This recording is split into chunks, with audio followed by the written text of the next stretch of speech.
কাশ্মীর কাশ্মীর হলো এমন একটা জায়গা যা আমরা চাই যেন জীবনে একবার হলেও সেখান থেকে ঘুরে আসতে পারি। স্বর্গ তো আমরা কেউই দেখিনি, কিন্তু পৃথিবীর এই ভূস্বর্গকে যেন দু চোখ ভরে উপভোগ করতে পারি। কিন্তু কাশ্মীর যাবার কথা ভাবলেই মনে আসে অনেক দুশ্চিন্তা। সোশ্যাল মিডিয়া খুললেই দেখা যায় কাশ্মীরের নানা স্ক্যামের কথা লেখা, ভিডিও, আলোচনা। কাশ্মীরে কি সত্যি সত্যি স্ক্যাম হয়? কোথায় স্ক্যাম হয়? কোন কোন জায়গা থেকে আমরা নিজেদের সাবধানে রাখবো? আচ্ছা, এই স্ক্যামগুলো কিরকম টাইপের হয়? এরকম অনেক অজানা আতঙ্ক আমাদের জন্য একেবারে গ্রাস করে নেয়, কি তাই তো?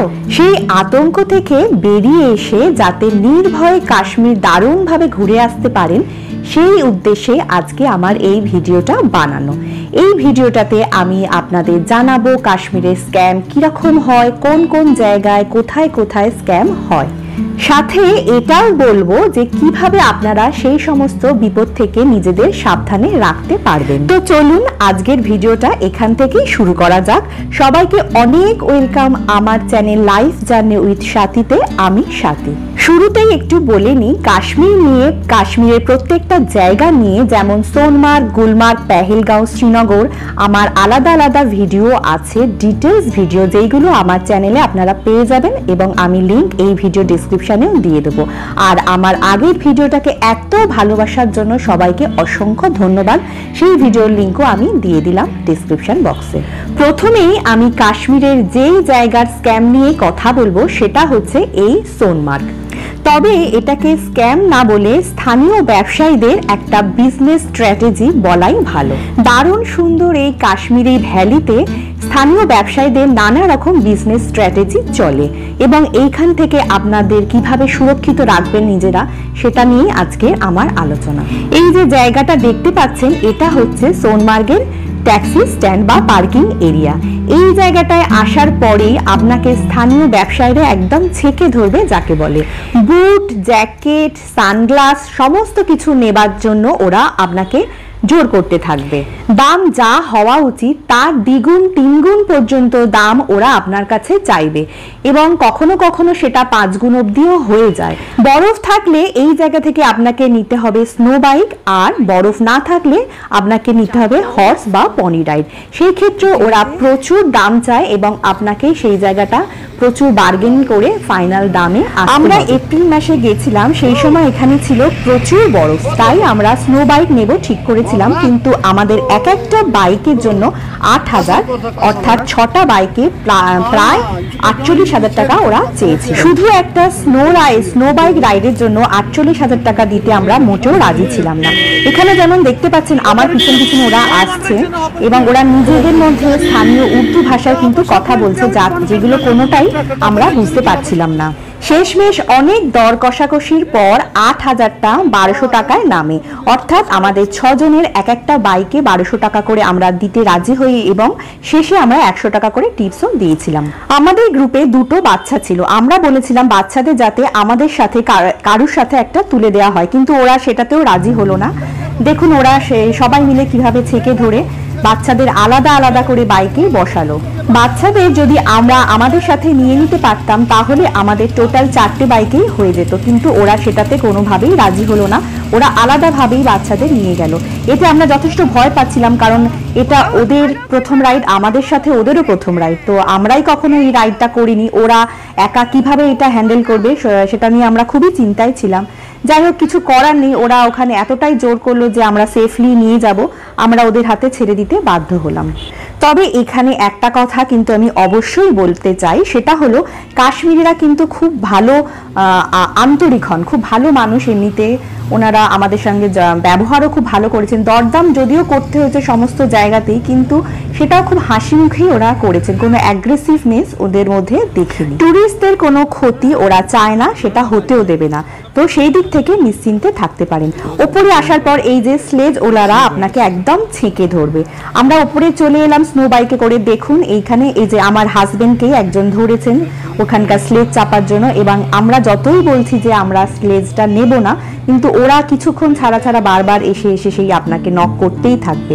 এত সুন্দর একটা জায়গায় এসে একটু কিছুক্ষণ আমরা ভালো করে দেখবো, একটু ফটো তুলবো, সেই সুযোগটাই পাচ্ছিলাম না। বারবার করে ওরা এসে এত আমাদের জোরাজোরি করছিল যে স্লেজে চলুন, এইখানে নিয়ে যাবো, ওইখানে নিয়ে যাবো, এবং প্রাইসটাও অনেক চাইছিল, তারপর নিজেরাও আবার কমিয়ে দিচ্ছিল। কিন্তু যেহেতু আমরা যেতে চাই না, সেই জন্য আমরা বারবারই বলছিলাম যে না, আমরা এই রাইড আর স্লেজ কিছু করতে চাই না, আমরা এখানেই নিজেরা পায়ে হেঁটে ঘুরবো, একটু ভালোভাবে টাইমটা স্পেন্ড করব। এবারে চলে আসি খাবার দাবারের প্রসঙ্গ। এই যে এখানে দেখছেন ম্যাগি পাওয়া যাচ্ছে, মিনারেল ওয়াটার, তারপরে ফ্রুট জুস পাওয়া যাচ্ছে, সেইগুলোই সমস্ত কিন্তু প্রচুর দাম। যেমন এক প্লেট ওই 10 টাকার ম্যাগিগুলো, ওইগুলো নিচ্ছে 50 টাকা। বিসলেরির 1 লিটার জলের বোতল যেগুলো 20 টাকা হয়, সেইগুলো 50 টাকা দিয়ে আমরা কিনেছি ওখানে। সোনমার্গের পর এবার চলে আসি গুলমার্গে। এই যে দেখুন, আমরা জাস্ট গুলমার্গে ট্যাক্সি স্ট্যান্ডে ঢুকলাম এবং দেখতে পাচ্ছেন প্রচুর স্থানীয় ব্যবসায়ীরা পুরো জায়গাটাকে ঘিরে ধরেছে। ওনারা কখনো কখনো গাড়ির মধ্যে উঠে যান, গাড়ির ওপরে ওঠার চেষ্টা করেন। এইসব ব্যবসায়ীদের থেকে স্নো বুট, জ্যাকেট, ট্যাক্সি এই সমস্ত নেওয়ার জন্য আপনাকে জোরাজোরি করতে থাকবে। ওরা বলবে গন্ডোলা স্টেশন ওইখান থেকে অনেক দূর, তার জন্য আপনাদের গাড়ি লাগবে, কিন্তু মোটেও নয়, গন্ডোলা স্টেশন আপনারা হেঁটেই চলে আসতে পারবেন, খুব বেশি দূরে নয়। এই যে আমরা চলে এসেছি গন্ডোলা স্টেশনের ভেতরে। এখানে আসার পরে আপনাদের দালালরা ছেঁকে ধরবে যে ওরা গাইড করবে আপনাকে এই ফেজ 1 ফেজ 2-তে, যদিও এরকম গাইডের কোনো প্রয়োজন আপনাদের হবে না। এখানে দেখুন, এই যে সামনে আমাদের গ্রুপের সাথে কথা বলছেন এই ভদ্রলোক, ওনার দাবি উনি আমাদের গাইড করবেন পুরো এই গন্ডোলা রাইডে, এবং সেই জন্য বারবার উনি জোর করছেন যাতে ওনাকে আমরা হায়ার করি, কিন্তু সেরকম কোনো প্রয়োজন নেই এই গন্ডোলাতে। সেখানে আপনারা নিজেরা গিয়েই খুব ভালোভাবে ঘুরে আসতে পারবেন। আরও একটা খুবই গুরুত্বপূর্ণ কথা এখানে জানিয়ে রাখি, গন্ডোলার টিকিট সমস্ত সময় আপনারা গন্ডোলা রাইডের যে অফিসিয়াল সাইট আছে অনলাইনে, একমাত্র সেইখান থেকেই বুক করবেন। এইখানে টিকিট না থাকা অনেক ট্যুরিস্টদের ওরা ইনসিস্ট করে দালালরা যে ওরা টিকিট পাইয়ে দেবে আপনাদের, সেটা কিন্তু কখনোই সম্ভব নয়। গন্ডোলার টিকিট ওয়ান অ্যান্ড অনলি ওই অনলাইনের সাইট থেকে আপনারা বুক করবেন, নয়তো আর কখনোই অন্য কোনো দালালের খপ্পরে পড়বেন। এখন আমরা চলে এসেছি গন্ডোলার ফার্স্ট ফেজে। এইখানেও স্কিইং, তারপরে স্কেটিং, অনেক কিছুই হয়, স্নো বাইকিংও এখানে হয়, এবং যথারীতি প্রচুর প্রাইস ওরা এখানে চায়। সেই ক্ষেত্রে আপনাকে সমস্ত জায়গাতেই এই প্রাইসটা প্রচুর বার্গেনিং করে ঠিক করতে হবে।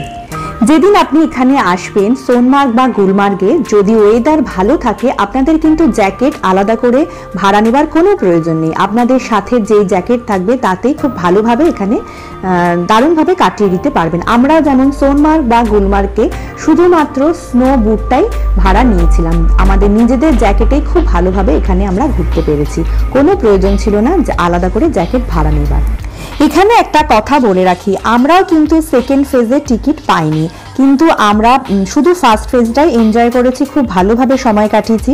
সেকেন্ড ফেজের টিকিট আমরা এখানে এসে কাটার কোনো রকম চেষ্টা করিনি, কারণ আমরা এটা ভালোভাবেই জানতাম একমাত্র অনলাইনে এই টিকিট পাওয়া যায়। গন্ডোলা রাইডের এই ফার্স্ট ফেজেও আছে কিছু খাবার দাবারের স্টল। এখানে আপনি মোমো, সুইট কর্ন, ম্যাগি, চা, কফি সমস্ত কিছুই পাবেন, এবং এখানে দামে কোনো বার্গেনিং চলে না, দাম যথারীতি বেশ ওভার প্রাইস। সোনমার্গ গুলমার্গের পরে আপনাদের নিয়ে আসি পেহেলগাঁওতে। আমরা চলে এসেছি পেহেলগাঁওতে। এইখানে আপনাদের হর্স বা পনি রাইড করে যেতে হবে বাইসরান ভ্যালিতে। সেখানে যাওয়ার আর কোনো উপায় নেই, একমাত্র ট্রেক করতে পারেন যদি আপনারা খুবই সমর্থ হন তবেই। আপনারা যে হোটেলে থাকবেন সেই হোটেলেই এই ঘোড়া ওনারা চলে আসবেন, এবং প্রচুর টাকা আমাদের কাছে চেয়েছিল, যেমন এক একটা ঘোড়াতে আমাদের প্রায় 5000 করে ওরা চেয়েছিল, আমাদের 6টা ঘোড়া লেগেছিল, 30,000 টাকা ওরা চেয়েছিল, কিন্তু আমরা সেখানে বার্গেনিং করে ওই 1700 টাকা প্লাস টিপস পার ঘোড়ায় 100 টাকা, মানে 1800 টাকা করে আমরা ওদের সাথে রাজি হয়েছিলাম। এখানে আরো একটা খুব গুরুত্বপূর্ণ কথা জানিয়ে রাখি, পেহেলগাঁও থেকে বাইসরান ভ্যালির এই যে রাস্তাটা পাহাড়ের ওপর দিয়ে নিয়ে যায় ওরা, রাস্তাটা কিন্তু খুবই বিপজ্জনক, খুব খারাপ রাস্তা। আপনারা বলেই দেবেন যে মেন রোড দিয়ে যাবেন আপনারা, কারণ ওরা একটা শর্টকাট রাস্তা ধরে নিয়ে যায়, ওদের সময় বাঁচে, সেই জন্য সেই রাস্তা দিয়ে একদমই যাবেন না, আপনারা বলে দেবেন একদম মেইন রোড দিয়ে যেন ওরা আপনাদের নিয়ে যায়, সেই রোডটা অনেকটাই ভালো। গুলমার্গ, সোনমার্গের মতো বাইসরান ভ্যালিতেও আছে ছোট থেকে বড় সবার জন্য অনেক অ্যাক্টিভিটি। আপনি যদি জিপ লাইনিং করতে চান, বাইসরান ভ্যালিতে আছে কিন্তু জিপ লাইনিংও, সেখানে আপনি এইগুলো করে নিতে পারেন। এবার চলে আসি পেহেলগাঁওয়ের বাকি সাইট সিন আরু ভ্যালি, বেতাব ভ্যালি, চন্দনওয়াড়িতে কি কি ঘটনা ঘটে সেইগুলো একটু জানিয়ে দেওয়ার জন্য। আরু ভ্যালিতে যেমন এইখানে দেখুন ঘোড়াওয়ালারা আছে, ওরা আপনাকে জোর করবে ঘোড়ায় চাপার জন্য, কিন্তু আরু ভ্যালি খুব একটা বড় কিছু জায়গা নয় যেখানে আপনি সুন্দরভাবে পায়ে হেঁটে ঘুরে দেখতে পারেন। বেতাব ভ্যালিতে ওরা পাহাড়ের ওপর থেকে দেখিয়ে দেয় যে ওই যে দূরে ওইটা বেতাব ভ্যালি, কিন্তু আপনি বলবেন যে আমরা বেতাব ভ্যালির একদম সামনে যেতে চাই, বেতাব ভ্যালিতে ভেতরে ঢুকে সমস্তটা দেখতে চাই। অনেক সময় ওরা পাহাড়ের উপর থেকে দেখিয়ে আপনাকে আবার ব্যাক করে নিয়ে চলে যাবে যদি আপনারা সেই জায়গাটায় সচেতন না হয়ে থাকেন। পেহেলগাঁওতে এই সাইট সিন অর্থাৎ আরু ভ্যালি, বেতাব ভ্যালি, চন্দনওয়াড়ি এইগুলো সমস্ত করার জন্য আপনাকে গাড়ি নিতে হবে লোকাল ট্যাক্সি ইউনিয়নের থেকেই। আপনার বাইরের গাড়ি কিন্তু এই পেহেলগাঁওতে কোনো রকমভাবে পারমিশন নেই। এইবার চলে আসি কাশ্মীরের গ্রীষ্মকালীন রাজধানী শ্রীনগরের কথায়। শ্রীনগরে আছে বেশ কয়েকটা Mughal garden, tulip garden. Tulip garden যদিও মার্চের মাঝামাঝি থেকে এপ্রিলের মাঝে অবধি চলে, আর অন্যান্য গার্ডেনগুলো সারা বছরই আপনি খোলা থাকে, সারা বছরই ওখানে ভিজিট করতে পারেন। সেখানে সমস্ত জায়গায় নির্দিষ্ট প্রাইস দিয়ে টিকিট কেটে আপনাকে ঢুকতে হবে, তাই কোথাও কোনো ঠকার ভয় নেই। কিন্তু ঠকবেন কোথায় সেটাই আমি এবার আপনাকে জানিয়ে দিই। শ্রীনগরের বিখ্যাত হলো এই ডাল লেক, যেখানে এসে শিকারা রাইড কিন্তু অবশ্যই করবেন। শিকারা যখন চড়বেন ওখানে আপনাদের অনেক প্রাইস বলবে এবং অনেকগুলো পয়েন্ট আপনাকে দেখাবে, সেই হিসেবে কতগুলো পয়েন্ট আপনি দেখবেন সেই হিসেবেই আপনার প্রাইস রেঞ্জটা ফাইনাল হবে। কিন্তু ওরা এরকম বলে দেয় যে 5টা পয়েন্ট, 10টা পয়েন্ট, 6টা পয়েন্ট, কিন্তু আদৌ অতগুলো পয়েন্ট ওরা দেখায় না। কয়েকটা দেখিয়ে বা দূর থেকে ওই যে ওইটা চিলড্রেন পার্ক এরকম ভাবে বলে আপনাকে আবার ঘুরিয়ে অন্য জায়গায় নিয়ে চলে যাবে। সেই ক্ষেত্রে প্রাইসটা আপনার অতটা হওয়া উচিত না যতটা আপনি পে করছেন।